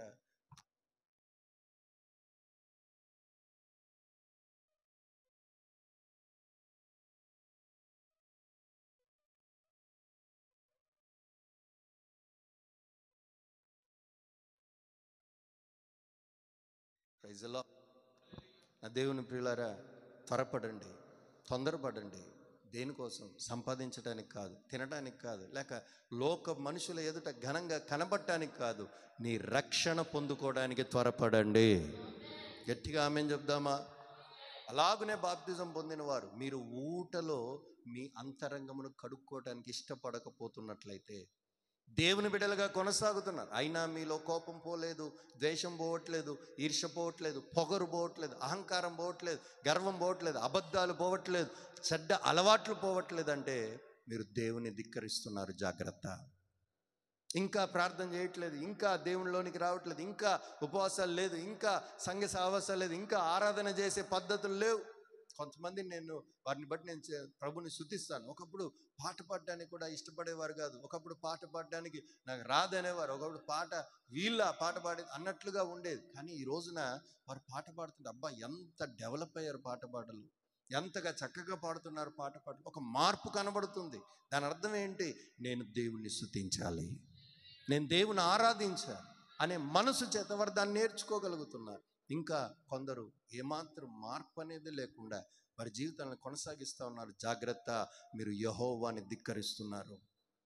దేవుని ధిక్కరించిన వాడు ఎవడైనా నెగ్గగలిగినట్టుగా బైబిల్లో కానీ ప్రపంచములో కానీ ఎక్కడైనా ఏ భూమిలో ఏ జనములోనైనా మీరు చూసారా? దేవుని ధిక్కరించిన వాడు ఎవడైనా బాగుపడ్డా? చెప్పరే నోరు తెరిచి. హల్లెలూయా, హల్లెలూయా. మరి మీరు ఎందుకు దేవుని ధిక్కరిస్తున్నారు? దేవుని సంఘాలకు వస్తూ, దేవుని మందిరంలో గడుపుతూ, దేవుని వాక్యం వింటూ ఇంకా మీ దుష్క్రియలు దేవునికి కనబడతానే ఉన్నాయి. దేవుని సంఘంలో సంవత్సరాలు కొనబడుతూ ఇంకా గోతిలోనికి దిగకుండా, బాప్తిజం పొందకుండా ఇంకా మీరు దేవుని ధిక్కరిస్తున్నారు. జాగ్రత్త, సంవత్సరములు గడిచిపోతున్నాయి, నూతన సంవత్సరం రాబోతుంది. మీ బ్రతుకులు కూడా నూతనముగా మార్చబడునుగాక. గట్టిగా చెప్దామా? ఆమేన్. చూడండి, మరి ఎట్లాగా ఆ ఊటలోని నీళ్ళ ద్వారా మనం పవిత్రపరచబడతాం? ఎఫెసీయులకు రాసిన పత్రిక 5వ అధ్యాయం 27వ వాక్యం. దానికంటే ముందు మనం పవిత్రపరచబడుట ద్వారా మనకు కలిగే ఒక ఆశీర్వాద వచనాన్ని కూడా మనం చదువుకుందాం. యెహెజ్కేలు గ్రంథం 36వ అధ్యాయం 29వ వాక్యాన్ని చదువుకుందాం. యెహెజ్కేలు గ్రంథం 36వ అధ్యాయం. ఈ రోజున దేవుని బిడ్డలుగా ఉంటూనే అనేక విధాలుగా ఇబ్బందులు లేక ఇరుకులు లేక ఏదో కొదవ చేత మనం కొనసాగుతున్నాం. ప్రభుని అడుగుతున్నాం, దేవుని వాక్యం ఏం చెప్తుంది? సింహపు పిల్లలైనా లేమిగొంటాయి కానీ చెప్పరే, నోరు తెరవరే. రాదా? మాకు రాదండి. సింహపు పిల్లలైనా లేమిగొంటాయి కానీ దేవుని పిల్లలు ఆకలి కొనరు కదా. యెహోవా నా కాపరి కదా. మరి ఆయనే మనకు తండ్రిగా ఉంటే, ఆయనే శ్రీమంతుడై ఉండగా, ఆయనే సకల ఆశీర్వాదాల కారణభూతుడై ఉండగా మనం ఇంకా కొన్ని విషయాల్లో కొదవగానే ఉంటున్నాం. మాకు అన్నీ ఉన్నాయి, మేము అడిగిన అన్నీ పొందాం అన్నవారు ఎవరు ఉంటే హల్లెలూయా చెప్పండి. ఎవరు లేవు, నాతో సహా. Praise the Lord. ఏదో కొదవ అందరికీ ఉంది. ఎంత చెట్టుకు అంత గాలన్నట్టు, అవునా కాదా? Praise the Lord. ఏదో ఒక కొదవ మన జీవితంలో ఏలుబడి చేస్తుంది. కానీ దేవుని వాక్యం సెలవిస్తుంది, యెహోవా నా కాపరి, నాకు లేమి కలగదు. కానీ మన జీవితాల్లో కానీ మన జీవితంలో ఏదో కొదవ, కానీ మన జీవితాల్లో ఏదో కొంత అసంతృప్తి. కానీ వాక్యం చెబుతుంది, నిన్ను నీవు ఆ ఊటలో నుంచి తీయబడిన నీళ్ళ ద్వారా నిన్ను నీవు కడుక్కోగలిగితే, నిన్ను నీవు శుద్ధీకరించుకోగలిగితే, ప్రభు అంటా ఉన్నాడు, నిశ్చయముగా కరువు రానియక నిన్ను ఆశీర్వదించునుగాక. యెహెజ్కేలు గ్రంథం 36:29వ వాక్యాన్ని చదువుకుందాం. మీ సకలమైన అపవిత్రతను పోగొట్టి నేను మిమ్మల్ని రక్షింతును. మీకు కరువు రానియక ధాన్యమునకు ఆజ్ఞ ఇచ్చి అభివృద్ధి పరతునుగాక. గట్టిగా ఆమేన్ చెప్పండి. ప్రభు నిశ్చయముగా మనకి కరువు రానియక ధాన్యమును ఆజ్ఞాపించి మనలను అభివృద్ధి పరచునుగాక. గట్టిగా చెప్పుకుందాం ఆమేనని. ఆమేన్. అయితే ఎప్పుడట అది జరిగేది? మీ సకలమైన అపవిత్రతను పోగొట్టుకున్నప్పుడు. కేవలం ఇంతకుముందు ఏదో కొంచెం తాగేవాడినండి, ఇప్పుడు మానేశానండి, అదొక్కటే అయితే సరిపోయిద్దా? కేవలం ఇంతకుముందు నేను బూతులు మాట్లాడడం మానేశానండి, అదొక్కటే సరిపోయిద్దా? కేవలం ఇంతకుముందు దశంభాగం దొంగలిచ్చానండి, కానీ ఇప్పుడు ఇస్తున్నానండి, అదొకటే సరిపోయిద్దా? కాదు. ప్రతి విషయమందు సకల విధములైన అపవిత్రతను పోగొట్టుకుందుముగాక. ఆమేన్. సకల విధమైనది, చూపులో, చేతల్లో, మాటల్లో, ప్రవర్తనలో, ఆలోచనలో, తలంపుల్లో సైతం సకల విధమైన అపవిత్రతను పోగొట్టుకుందుముగాక. అప్పుడు ప్రభు అంటున్నాడు, నేను ధాన్యానికి ఆజ్ఞాపిస్తాను. ధాన్యమా, ఈ బిడ్డల కుటుంబంలో ఎప్పుడు నువ్వు తక్కువ కాకూడదు. ఆమేన్. చెప్పరే గట్టిగా ఆమేనని. డబ్బుకు ఆజ్ఞాపిస్తాడు, ఇదిగో ఈ సత్య సాక్షి సంఘపు బిడ్డల కుటుంబాల్లో ఎన్నడూ డబ్బు తక్కువ కాకూడదు. ఆమేన్. పేద విధవరాలి పిండిని నూనెని ఆజ్ఞాపించలేదా దేవుడు? ఆవిడ ఏం చేసింది? దైవజనుడు చెప్పినట్టు చేసింది అంతే. అప్పుడు ఆవిడకి ఏమైనా తక్కువైందా? ఆవిడే వచ్చి చెప్పిందట, ఇక పాత్రలు ఏమైనా అవి ఎక్కడ పెట్టుకోవాలో అర్థం కావట్లేదంటే అప్పుడు ఆగిపోయిందట. మీ బీరువాలు, లాకర్లు, అకౌంట్లు అన్నీ మిగిలిపోయి అయిపోయినాయా, ఇంకా మాకు చాలు అనేదాకా దేవుడు మీకు సమృద్ధి దయచేయనుగాక. అప్పుడైనా కొంత తెచ్చిస్తారేమో నా ఆశ. Praise the Lord. హల్లెలూయా. ఇప్పుడైతే అనేకమైన లెక్కలు వేసుకుంటా ఉన్నారు. పాపం అందరు కాదులేండి, పాపం కొందరైతే అప్పులు చేసి, మరి కొందరైతే వారి శక్తికి మించి చాలా వరకు దేవునికి మీరు ధారాళంగా ఇస్తూ ఉన్నారు. ఆ దేవుడు నిశ్చయంగా మీకు నూరంతల ప్రతిఫలము దయచేయునుగాక. ఆమేన్. సకల విధమైన అపవిత్రత పోగొట్టబడినప్పుడే నీకు ధాన్యము సమృద్ధిగా కలుగుతుంది. నీవు అభివృద్ధి పొందుతావు. అభివృద్ధి పొందలేకపోవడం గల కారణం ఏంటంటే సకల విధమైన అపవిత్రత పోలేదు. బాప్తిజం పొందే మందిరాలకు వస్తున్నావు, బల్ల తీసుకుంటున్నావు, ఇంకా ఏదో అపవిత్రత వెంటాడుతుంది. ఆ అపవిత్రత ఏదో నీకు నీ మనస్సాక్షికి తెలుసు. దాన్ని పోగొట్టి ఈ రోజున ఆ దేవుడు నిన్ను అభివృద్ధి చేయడం మొదలు పెడతాడు. గట్టిగా ఆమేన్ చెప్పండి. చూడండి, ఎట్లాగైనా మనల్ని అపవిత్రత నుంచి విడుదల చేస్తాడంటే ఎఫెసీయులకు రాసిన పత్రిక 5వ అధ్యాయం 27వ వాక్యం. త్వరగా కొన్ని మాటలు చదువుకొని మనం ప్రార్థన చేసుకుందాం. క్రీస్తు కూడా సంఘమును ప్రేమించి అది కలంకమైనను ముడతైనను అటుది మరి ఏదైనను లేక పరిశుద్ధమైనది గాను నిర్దోషమైనది గాను మహిమగల సంఘము గాను ఆయన తన ఎదుట దానిని నిలవబెట్టుకొనవలెనని వాక్యము చేత ఉదక స్నానము మనకు చేయిస్తున్నాడు. ఆమేన్ చెప్పండి గట్టిగా, గట్టిగా ఆమేన్ చెప్పండి. ఆదివారం ఆరాధనకి ఎందుకండి వచ్చేది మనము? ఆదివారం ఆరాధనకి ఎందుకు వస్తాం మనము? కాసేపు కాలక్షేపం చేయటానిక? ఆదివారం అంటే ఏమిటి? దేవుని సన్నిధికి వచ్చేది దేనికి? మనం నలుగురిలో క్రైస్తవులం కనుక మేము పలానా సంఘానికి వెళ్తున్నాం చూపించుకోవడానిక, చెప్పుకోవడానిక? చాలామంది, నేను లోకంలో చాలామందిని గమనిస్తాను, అసలు మందిరానికి ఎందుకు వస్తారబ్బా వీళ్ళు అని అనిపిస్తూ ఉంటుంది ఆశ్చర్యంగా. కొంతమందిని దురదృష్టకరముగా మన మధ్యలో కూడా కొంతమంది చూసినప్పుడు అసలు వీళ్ళు వచ్చేది దేనికి, దేనికోసం వీళ్ళు వచ్చేది? ఎన్ని పోరాటాలు, ఎన్ని బాధలు, ఎన్ని కష్టాలు, ఎన్ని సమస్యలు, మనం వచ్చింది దేనికి, మనం చేసేది ఏమిటి అని అనిపిస్తూ ఉంటుంది ఒక్కొక్కసారి. Praise the Lord. చెప్పరే గట్టిగా హల్లెలూయా. మనం వచ్చేది దేనికి అని అంటే ప్రభు అంటున్నాడు, కలంకమైనను మచ్చైనను ముడతైనను డాగైనను అట్టిది మరి ఏదైనా లేకుండా వాక్యం అనే ఉదక స్నానము మీకు జరిగించబడునుగాక. ఏం ప్రకటించబడుతుంది ఇక్కడ? మీరు తెచ్చిన కానుకకి ఏమైనా వేలాలు వేస్తున్నామా? మీరు తెచ్చిన బియ్యానికి ఏమైనా పలానా ఆవిడ బియ్యం తెచ్చింది ఒకటోసారి, పలానా ఆవిడ బియ్యం తెచ్చింది రెండోసారి ఏమైనా ప్రకటించబడుతుందా? లేకపోతే మీరు వచ్చారు కనుక మీకు ఏమైనా సింహాసనం వేసి మీకు ఏమైనా చేయబడుతుందా? ఏం చేయబడుతుంది దేవుని మందిరములో? ఏం చేయబడాలి దేవుని మందిరములో అంటే వాక్యము చేత స్నానము జరగాలి. గట్టిగా ఆమేన్ చెప్పండి. వాక్యము ద్వారా ప్రభు నన్ను దర్శిస్తున్నాడు అన్నవారు మాత్రమే హల్లెలూయా చెప్పండి. అసలు ఎన్ని రోజులు ఆదివారం వచ్చినా ఏ వారం కూడా వాక్యము నన్ను దర్శించట్లేదు అన్న వాళ్ళు ఉంటే కూడా హల్లెలూయా చెప్పండి. ఎవరు లేరా? మొహమాటానికి ఏమొద్దు, ముఖస్తుతి ఏం అవసరం లేదు. Praise the Lord. వాక్యం ప్రత్యక్షత కలుగుతున్నప్పుడట ఆ వాక్యం స్నానము నీవు చెయ్యాలి. స్నానం చేయడం అంటే ఏమిటి? పని చేసావండి పొద్దునంతా, సాయంకాలానికి చెమట వచ్చేసింది, స్నానం చేస్తే ఎలా మారిపోతావు నువ్వు? ఆ చెమట వాసన లేక ఆ యొక్క అలసట అదంతా పోతుందా లేదా?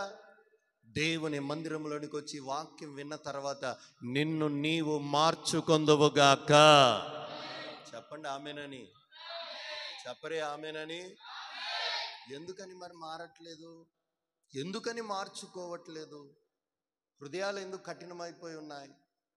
కొంతమంది హృదయాలను కఠినపరుచుకొని ఎలా మారిపోయారంటే ఇప్పుడు దుర్మార్గమైన పరిస్థితుల్లో నశించిపోతున్నారండి. అయ్యో వీరు ఒకప్పుడు దేవుని బిడ్డలు కదా, అయ్యో మందిరాల్లో ఉన్నారు కదా, సంఘంలో కొనసాగారు కదా, అయ్యో బల్ల తీసుకున్నారు కదా అనుకుంటున్న వారే ఎంత భయంకరమైన పరిస్థితులకు దిగజారిపోయారంటే అది ఎందుకు అలా జరుగుతుందంటే స్నానం జరగట్లేదు. వాక్యం ప్రకటించబడుతుంది కానీ ఆ వాక్యమనే నీళ్లను వారు స్వీకరించుటలేదు. ఏదో వాక్యం చెప్తున్నారులే, ఏదో దైవజనులు చెప్తున్నారులే, ఏదో సేవకులు చెప్తున్నారులే, ఇదిగో ఈ వాక్యం వాళ్ళ కోసం చెప్తున్నాడు, ఇదిగో ఈ వాక్యం ఈ మాట వాళ్ళ కోసం అని అనుకుంటున్నారు. కొంతమంది భ్రమపడుతున్నారు. నేనైతే ఎన్నడూ కూడా ఫలానా వ్యక్తి కోసం అని ఎప్పుడు వాక్యం సిద్ధపడలేదు. Praise the lord. కేవలం దేవుని వాక్యం ఇది అనుకొని ఈరోజు దేవుడు నాకు ఈ వాక్యం ఇచ్చాడనే ప్రకటిస్తున్నాను తప్ప ఫలానా వాళ్ళ కోసం ఈ వాక్యం చెప్పాలని ఎన్నడూ నేను ప్రకటించలేదు. Praise the Lord. చెప్పరే గట్టిగా హల్లెలూయా. వాక్యము నీకు ప్రత్యక్షత జరుగుతుందంటే నువ్వు ఆ వాక్యానికి లోబడాలని అర్థం. ఆ వాక్యాన్ని నువ్వు అన్వయించుకోవాలని అర్థం. ఆ వాక్య ప్రకారం నువ్వు నడుచుకోవాలని అర్థం. అదే వాక్య ఉదక స్నానము. హల్లెలూయా. ఆ వాక్యం మనల్ని కనాలట. యాకోబు రాసిన పత్రికలో రాయబడి ఉంటుంది, వాక్యం మనల్ని కనాలి. అంటే వాక్యం ప్రకటించబడిన తర్వాత నువ్వు ప్రార్థన చేసుకోవాలని నేను వాక్యం దర్శించింది అనుకో, ఆ వాక్యం నిన్ను కనాలి. అంటే నువ్వు ప్రార్థన చేయడం మొదలు పెట్టాలి. ఇక ప్రజలా నీ దుష్క్రియలు విడిచిపెట్టాలని వాక్యం నిన్ను గద్దించింది అనుకో, నీ దుష్క్రియలు విడిచిపెట్టాలి. ఇక ఏ వాక్యం వింటున్నా ఆ వాక్య ప్రకారం నడుచుకున్నప్పుడే ఒక అడుగు నువ్వు ముందుకు వేయగలుగుతావు. ఇక ఎన్నిసార్లు నీకు వాక్యం ప్రకటించబడిన బోర్లించబడిన గిన్నెలో ఎన్ని నీళ్లు పోసినా గిన్నె నిండిద్దా? చెప్పరే. బోర్లించబడిన గిన్నెలో పైనుంచి ఎన్ని నీళ్లు పోసినా గిన్నె నిండిద్దా? గిన్నె బోర్లిచ్చి ఎలాగా నిండిద్దిరా బాబు? ముందు ఆ గిన్నెని నువ్వు తెరిచిపెట్టు, దాన్ని తిప్పిపెట్టు, అప్పుడు నీళ్లు పోయి వెంటనే గిన్నె నిండిపోయిద్ది. అలాగే నీ హృదయము కూడా వాక్యం ప్రకటించబడుతున్నప్పుడు, ఉదక స్నానం నీ మీదికి వస్తా ఉన్నప్పుడు నీవు దాన్ని స్వీకరించినప్పుడే నీవు పరిశుద్ధపరచబడతావు, పవిత్రపరచబడతావు. Praise the Lord. ఊటగా దేవుడు మనకున్నాడు. ఆయన ప్రతిసారి నిన్ను కడిగి ఆశీర్వదించాలని కోరుకుంటున్నాడు. వాక్యము అనే ఊట ద్వారా నీ దగ్గరికి వస్తా ఉన్నాడు, కానీ నువ్వు దాన్ని తృణీకరిస్తున్నావు. ఈ మాట నాకు కాదులే, ఈ వాక్యం నాకు కాదులే, నీకు అనుకూలమైన మాటలే చూస్తావు, నీకు అనుకూలమైన మాటలే కొని స్వీకరిస్తావు. Praise the Lord. నాకు తెలిసిన ఒక భక్తుడు ఉండేవాడు. ఆయనకి సంబంధించిన కఠినమైన వాటలు వస్తున్నాయనుకో కళ్ళు మూసుకునేవాడు, కళ్ళు మూసుకునేవాడు. అయ్యి నిద్రపోతున్నాడులే అనుకొని సర్లే మనకెందుకులే అని, అంటే మన మధ్యలో వాళ్ళ గురించి నేను మాట్లాడలే, ఇంత ముందు జరిగిన ఒక వ్యక్తి గురించి. ప్రభు నీకు ఈ రోజున నీకు ఇవ్వబోతున్నాడు, నీకు ఆశీర్వాదం ఇవ్వబోతు, ఇట్లాంటి కొన్ని వాక్యములో ఆత్మావేశముతో ఎప్పుడైనా మనం బలుగు అప్పుడు తక్కువ లేచి ఆమేన్ ఆమేన్ ఆమేన్ అంటా ఉంటాం. హల్లెలూయా. అరే ఇప్పటిదాకా నిద్రపోయావు కదరా, నువ్వు ఇప్పటిదాకా కళ్ళు మూసావు కదా. అయి నాకు కాదులే. Praise the Lord. హల్లెలూయా. అట్లా కాదు, ప్రతి మాట మనం స్వీకరించుదుముగాక. వాక్యం అనే ఉదక స్నానము చేత మనల్ని మనం పవిత్రపరుచుకుందుముగాక. రెండవదిగా ఆయన ఎలా ఊటగా మనల్ని కడుగుతున్నాడు అని అంటే చూడండి, తీతుకు రాసిన పత్రిక 3వ అధ్యాయం 5, 6, 7 వచనాలు చదువుకుందాం. తీతుకు రాసిన పత్రిక 3వ అధ్యాయం. మనము నీతిని అనుసరించి చేసిన క్రియల మూలముగా కాక తన కనికరము చొప్పుననే పునర్జన్మ సంబంధమైన స్నానము ద్వారాను, నీతిని అనుసరించి చేసిన క్రియల మూలముగా కాక తన కనికరము చొప్పున పునర్జన్మ సంబంధమైన స్నానము ద్వారాను, పరిశుద్ధాత్మ మనకు నూతన స్వభావము కలుగచేయట ద్వారాను మనలను రక్షించెను. పరిశుద్ధాత్మ మనకి నూతన స్వభావము కలగజేయుట ద్వారా మనలను రక్షించునుగాక. గట్టిగా ఆమేన్ చెప్పండి.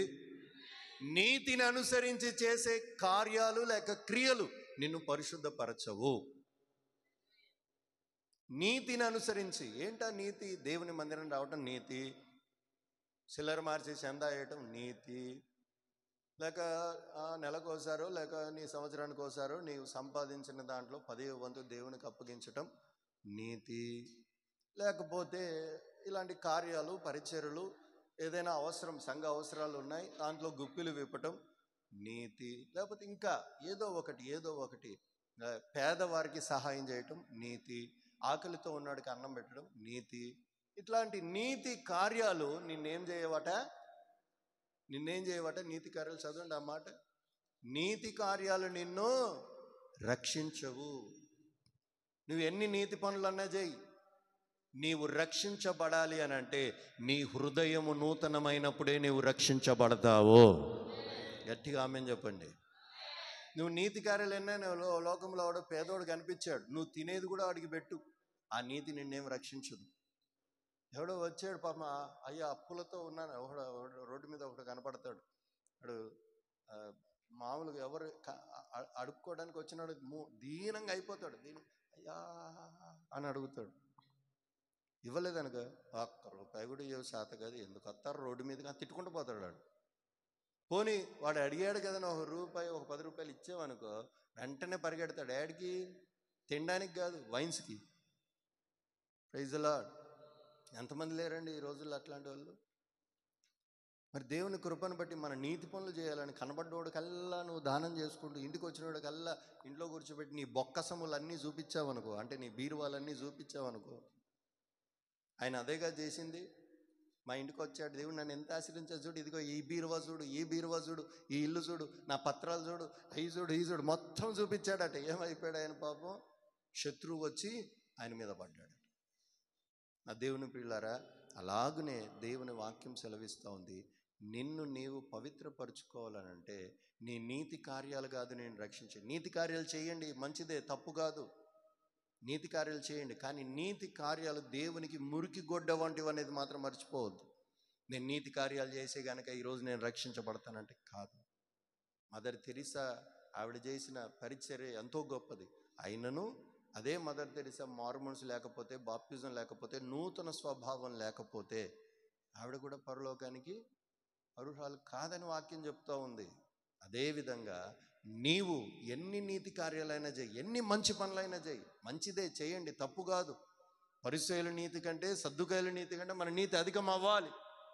అయితే నీతి కార్యాలు మనల్ని రక్షించలేవు. మన స్వభావము నూతన మగుట వలన మనము రక్షణ పొందుదముగాక. నీ స్వభావం నూతనం అవ్వట్లేదు, నీ ఆలోచనలు అలాగే ఉంటున్నాయి, నీ నడత అలాగే ఉంటుంది, నీ ప్రవర్తన అలాగే ఉంటుంది. ఇంత మునుపు ఎలాగున్నావు భార్యతో, ఇప్పుడు అలాగే ఉంటావు. ఇంత మునుపు ఎలా ఉన్నావు భర్తతో, ఇప్పుడు అలాగే ఉంటున్నావు. ఇంత మునుపు ఎలా ఉందో నీ నడత, నీ ప్రవర్తన, అది అప్పుడు సేవకులతో అలా ఉన్నావు, ఇప్పుడు అలాగే ఉంటున్నావు. అప్పుడు సంఘంతో ఎలా ఉన్నావు, ఇప్పుడు అలాగే ఉంటున్నావు. అలాంటి స్వభావం మారాలి. నీ స్వభావం నూతనమవునుగాక. చెప్పండి గట్టిగా ఆమేనని. కేవలం ఆమెను చెప్పుకోవటమే, లోపల స్వభావం మార్చుకునేది ఉందా? స్వభావం మారాలి పిల్లలు. మీ స్వభావాన్ని మార్చుకొని చూడండి, దేవుని మీరు అనుభవిస్తారు. మీ స్వభావం మార్చుకొని చూడండి, క్రీస్తుని మీరు అనుభవిస్తారు. హల్లెలూయా. ఆ స్వభావం మారిన తర్వాత ఆ తేలిక, ఆ ఆనందం, ఆ ధైర్యం అనేది దాన్ని వర్ణించలేము మనం. ఈ స్వభావం మార్చుకొని చూడండి. ఏ స్వభావం అయితే దేవునికి అడ్డుగా ఉన్నదో ఆ స్వభావాన్ని మార్చుకొని చూడండి, ఆ క్రీస్తుని మీరు అనుభవిస్తారు. మీరే మరలా సాక్ష్యం చెప్తారు. ఆమేన్. హెబ్రీయులకు రాసిన పత్రిక 9వ అధ్యాయం 13-14 వచనాలు. ఏలయనగా మేకల యొక్కయు ఎడ్ల యొక్కయు రక్తమును మైలపడిన వారి మీద ఆవు దూడ బూడిద చల్లుటయు శరీర శుద్ధి కలుగునట్లు వారిని పరిశుద్ధ పరచిన ఎడల నిత్యుడగు ఆత్మ ద్వారా తన్ను తాను దేవునికి నిర్దోషిగా అర్పించుకున్న క్రీస్తు యొక్క రక్తము నిర్జీవ క్రియలను విడిచి జీవము గల దేవుని సేవించుటకు మీ మనస్సాక్షిని ఎంతో ఎక్కువగా శుద్ధి చేయును. ఆమేన్. గట్టిగా ఆమేన్ చెప్దామా? హల్లెలూయా.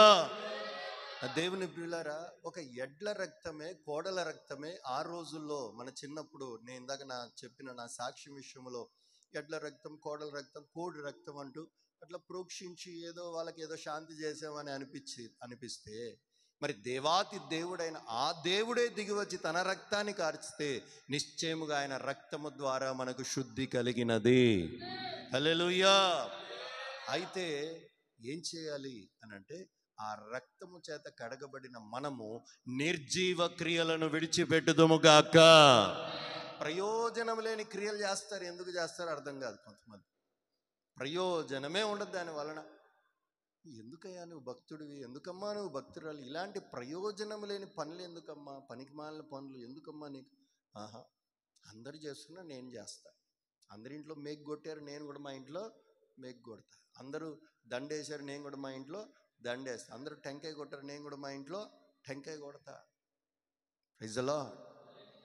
అక్కడెక్కడో మన ప్రాంతానికి ఒక దగ్గరికి వెళ్తూ ఉంటే ఒక రోజు మాత్రం సమాధిలో దొడ్డి ఎట్లా ఉంటుందంటే మెరిసిపోతూ ఉంటుంది. మామూలుగా లైట్లు వేస్తారు, దానికి జిగేలు మిగేలు అంటూ ఉంటుంది, సున్నం కొడతారు, పెయింట్లు వేస్తారు, డీజే బాక్సులు పెడతారు, పాటలు పెడతారు. సమాధుల్లో డీజే లేదురా నాయన, సమాధుల్లో పాటలు లేదురా బాబా అంటే ఆ రోజు అంతా కలకల్లాడిపోయిద్ది. మరుసటి రోజు మరలా ఎప్పుడు అలాగే ఉంటుందని పోతే అట్లా ఉండదు.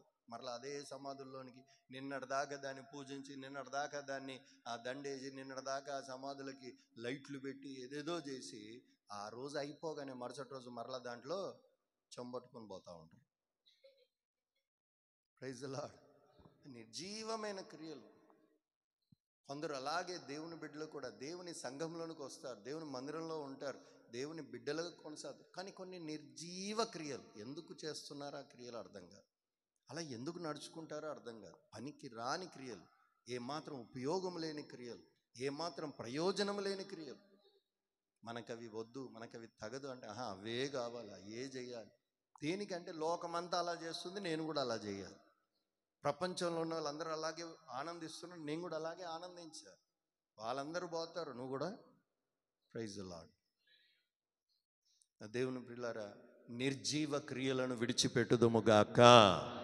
దేవునిలోనికి వచ్చిన తర్వాత ఇది నిర్జీవ క్రియ అని నీకు మనసాక్షి తెలిసినప్పుడు నీవు దాన్ని విడిచిపెట్టుదువుగాక. చెప్పరే గట్టిగా ఆమెనని. నిర్జీవ క్రియలు విడిచిపెట్టు. అలానా వాళ్ళతో మాట్లాడడం దండగా, వాళ్ళు 24 గంటలు మన సంఘాన్ని లేదా సహవాసాన్ని లేకపోతే ఆ దేవుణ్ణి వారు వ్యతిరేకిస్తూ ఉంటారు. అప్పుడు ఎందుకు వాళ్ళతో ఎందుకు నీకు వాళ్ళతో సహవాసం? 24 గంటలు నీకు వారితో కలిసినప్పుడల్లా నీకు బాధే కలుగుతుంది, ఎందుకు వాళ్ళని కలవటం? Praise the Lord. ఎప్పుడు నీవు వారి దగ్గరికి వెళ్ళినా లేక నీవు వారితో కలిసినప్పుడల్లా నీకు నష్టమే కలుగుతుంది, అయినా మరలా ఎందుకు వారిని నమ్మటం? Praise the Lord. నిర్జీవ క్రియలను విడిచిపెట్టుదుముగాక. దేవునిలో నిన్ను బలపడనివ్వకుండా ఏ నిర్జీవ క్రియలు, సెల్ ఫోన్ రాత్రంతా చూశారనుకో, ఉదయం లేస్తారా? చెప్పరే భక్తులు. 11, 12, 1 గంట, 2, 3 ఫోన్ చూశారు. 4 గంటలకు లేచి ప్రార్థన చేయమంటే చేస్తారా? పోనీ ఉదయం నుంచి సాయంత్రం దాకా సెల్ ఫోన్లో అవి చూశారు, టీవీలో చూశారు, లేకపోతే పక్కన వాళ్ళతో మాట్లాడారు, వాళ్ళతో వీళ్ళతో మాట్లాడారు, నామకార్థులతో మాట్లాడారు, వేషధారులతో మాట్లాడారు. సాయంత్రం 6 అయ్యింది ప్రార్థన చేయడానికి, మోకరించి అప్పటిదాకా లోకసంత పనులన్నింటిలో మునిగిపోయావు. 6 గంటలకు మోకరించి ప్రార్థన చేద్దామని స్తోత్రం స్తోత్రం అంటుంటే ప్రార్థన వచ్చిద్దా? రాదు. ఏంటంటే దాని ప్రభావము. నిర్జీవ క్రియలు. అమ్మో ఇది నా ప్రార్థనకి ఆటంకము, అమ్మో ఇది నా అభిషేకానికి ఆటంకం, అమ్మో ఇది నా ప్రతిష్టకి ఆటంకం, ఇది నన్ను దేవునిలో ఎదగనివ్వకుండా అడ్డుపడే ఆటంకం అనేది ఏదైనా సరే ఆ నిర్జీవ క్రియను విడిచిపెట్టుదువుగాక. ఎంతమంది చెప్పారు? గట్టిగా చెప్పండి. ఎంతమంది విడిచిపెడతారు? గట్టిగా హల్లెలూయా చెప్పండి. ఎందుకని ఆ నిర్జీవ క్రియలు మనం దాపెట్టుకొని కొనసాగాలి ప్రయోజనం లేనప్పుడు? ఊట ఒకటి మన కోసం తీయబడున్నది. ఆ ఊటలో మనమందరం కడగబడాలంటే నిర్జీవ క్రియలను విడిచిపెట్టుదుముగాక. గట్టిగా ఆమేన్ చెప్పండి. చివరిగా ఒక మాట చదువుకొని ప్రార్థన చేసుకుందాం. యోహాను పత్రిక, మొదటి పత్రిక, యోహానుకు రాసిన మొదటి పత్రిక 1వ అధ్యాయం 7వ వాక్యం చదువుకుందాం. ఆయన వెలుగులో ఉన్న ప్రకారము మనమును వెలుగులో నడిచిన ఎడల మనము అన్యోన్య సహవాసము కలిగిన వారమై ఉందుము. అప్పుడు ఆయన కుమారుడైన యేసు రక్తము ప్రతి పాపముల నుండి మనల్ని పవిత్రపరచునుగాక. గట్టిగా ఆమేన్ చెప్పండి. మన దోషములు, శాపములు, పాపములే అడ్డుగా వస్తున్నాయట ప్రభు మనల్ని ఆశీర్వదించడానికి. ఆ దోష శాప పాపములు కడగబడటానికే ఆయన ఊటగా దిగి వచ్చాడట. ఇప్పుడు ఆ ఊటలో కేవలం చేతులు కాళ్ళు మాత్రమే కడుక్కోవడం కాదు, ఆచారపరమైన బాప్తిజం మాత్రమే కాదు, కానీ నీ అంతరంగము సైతం శుద్ధీకరింపబడాలని ప్రభు పిలుపునిస్తా ఉన్నాడు. ఎలా నీ అంతరంగం శుద్ధీకరించబడుతుంది? ఒకవేళ నువ్వు శుద్ధీకరింపబడితే నీకేది కొదవ కాదంటున్నాడు. అలాగే ఎలాగ నువ్వు శుద్ధీకరింపబడతావంటే ఉదక స్నానం, వాక్యం అనే ఉదక స్నానము ద్వారా. రెండవదిగా నిర్జీవ క్రియలను విడిచిపెట్టుట ద్వారా, అలాగే నూతన స్వభావం నీలో కలుగుట ద్వారా. చివరిగా ప్రభు అంటున్న మాట ఏమిటంటే నీవు వెలుగులో నడవాలి. ఆమేన్ చెప్పండి గట్టిగా. ఎంతమంది యథార్థంగా అరే నీ సెల్ ఫోన్ చూపి నాకు నీ హిస్టరీ అంతా చూస్తా అంటే ధైర్యంగా తెచ్చి చూపించగలిగిన వారు హల్లెలూయా చెప్పండి. చెప్పలేదేరో కొంతమంది చెప్పలే. ఆ పరీక్ష కూడా ఉంటుంది ఎప్పుడు తీసుకుంటాం తెలియదు. సెల్ ఫోన్ తీసుకొని చూసి మొత్తం మన యూట్యూబ్ ఛానల్లో పెడతా. భక్తుడు చూడండి, ఈడు భక్తుడట, ఈ భక్తుడు హిస్టరీ చూడండి ఇలా ఉంది, ఈ భక్తురాలు చాటింగ్ చూడండి ఇలా ఉంది. Praise the Lord. చీకట్లో నడిచేవారిగా మనం ఉండరాదు. దేవుని ప్రియులారా, చీకటి కార్యాలు మనకొద్దు. చీకట్లో ఉన్నంతసేపు నువ్వు భయపడాల్సిందే, తలదించుకోవాల్సిందే. నువ్వు ఒకటి కింద రెండో వాడిగానో తోకగానో ఉండవలసిందే. తల ఎత్తుకొని తిరిగేటట్లుగా వెలుగులో మనం నడుచుదము గాక. చీకటి పనులు నీకెందుకు? నీ దేవుడు వెలుగులో నడిచిన ప్రకారం నీవును ఆయన వలె వెలుగులో నడుచుదువు గాక. చీకటి పనులు నీకెందుకండి? ఎవరు లేనప్పుడు ఏం చేస్తున్నావు నువ్వు? ఎవరు లేనప్పుడు ఏం ఆలోచిస్తున్నావు నువ్వు? ఎవరు లేనప్పుడు ఏం చూస్తున్నావు నీవు? ఎవరు లేనప్పుడు ఏం తింటున్నావు నీవు? ఏం తాగుతున్నావు నీవు? Praise the Lord. నాకు తెలిసిన భక్తులు ఉన్నారు కొంతమంది, పైకి భక్తులే చెప్పుకోవడానికి, కానీ ఎవరు లేనప్పుడు మాత్రం అసలు బాటిల్ వేసిపోతున్నాయి. మళ్ళీ వాళ్ళ భక్తులే. ఎవరు లేనప్పుడు మరలా వాళ్ళు చూసేవన్నీ కూడా మామూలుగా ఉండవు. Praise the lord.